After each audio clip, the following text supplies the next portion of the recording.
Hello, everybody. Walter here with Mess from Nature. Moete oyechichichu.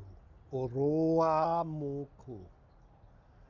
Today it's more about healing, and of course, we know a lot of how the energy works in the sense of healing and how the healing naturally and not so much through the doctors and the medicine that we have in this state.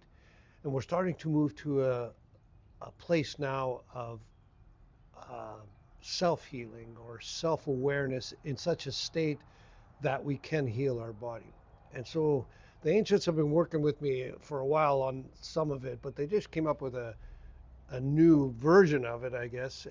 And really, what they always talk about when I do my healings is consciousness. And I went through a time to try to understand consciousness, and I don't think we live long enough to even get that concept. It is such a complicated thing, and maybe one day we will understand it to that degree. But if you imagine in your body that every cell, every organism has a sense of consciousness, and if you have in a sense a bad liver or kidney or something along that line, you can exchange that consciousness for a fresh consciousness. And so you basically move that old consciousness of the kidney out and replace it with a new one. And in a lot of ways, that's a lot what happens in the sense of a tumor. If you had one, you would use that tumor and you would take that consciousness out, and the tumor would subside or be gone.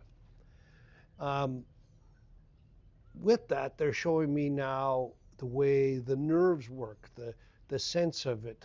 For me, just to move my hand or to touch somebody, they showed me that there is imagine hundreds of thousands of little beads in a sense. And when as I reach out my hand up to touch something, that beads moves with my hand. It talks to my brain, talks to my body, and then pushes on that whatever I want to touch. And then it collapses and it starts again. So it's a sense of movement, and then they showed it to me in a sense of beads because I don't think I could understand it any otherwise. And I really didn't get what they meant, but what it really was is really what a nerve is, what we feel from pain to whatever.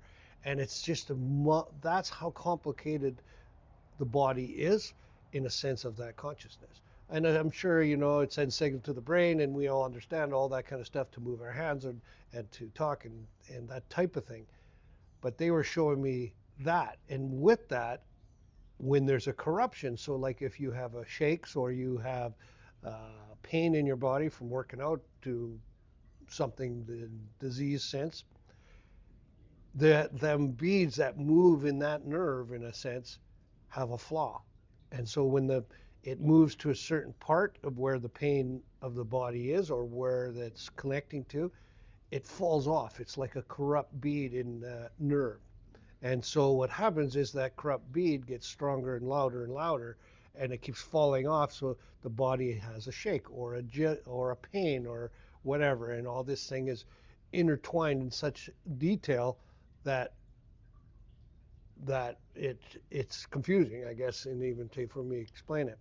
But saying all that, we can fix that. What falls off that stream, in a sense, of that sense to move the hand or to touch something and the feeling of the touch, we can fix that. And that's what they were saying.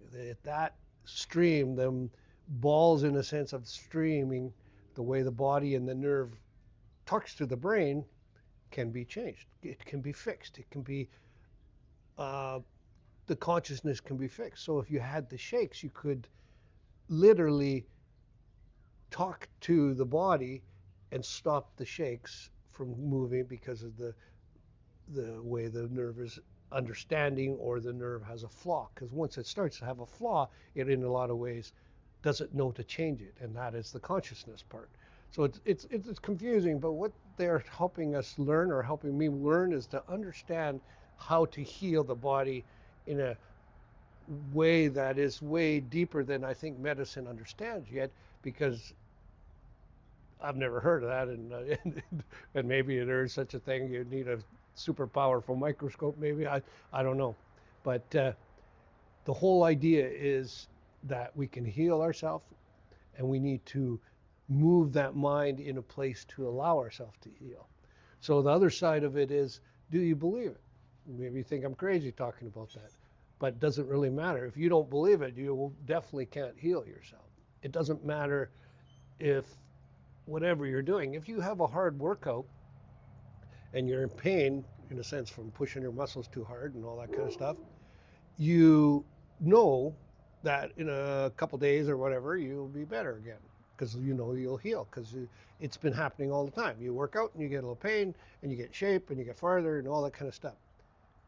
Who's to say we can't change whatever the problem we really have, like a kidney problem or a nerve problem or a brain problem?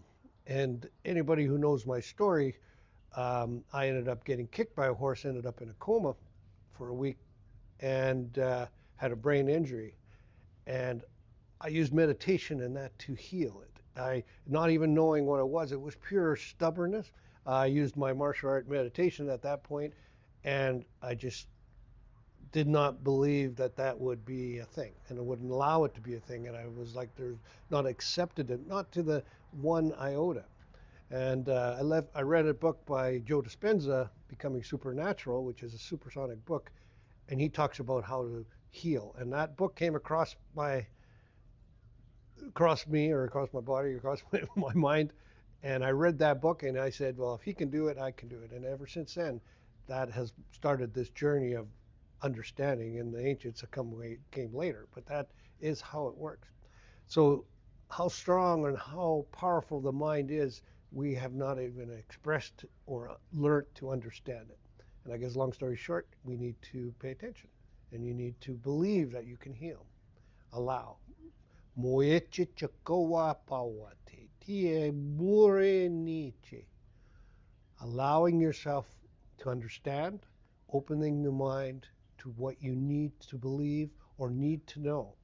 Not what so much you believe, just opening the mind and let the belief teach you.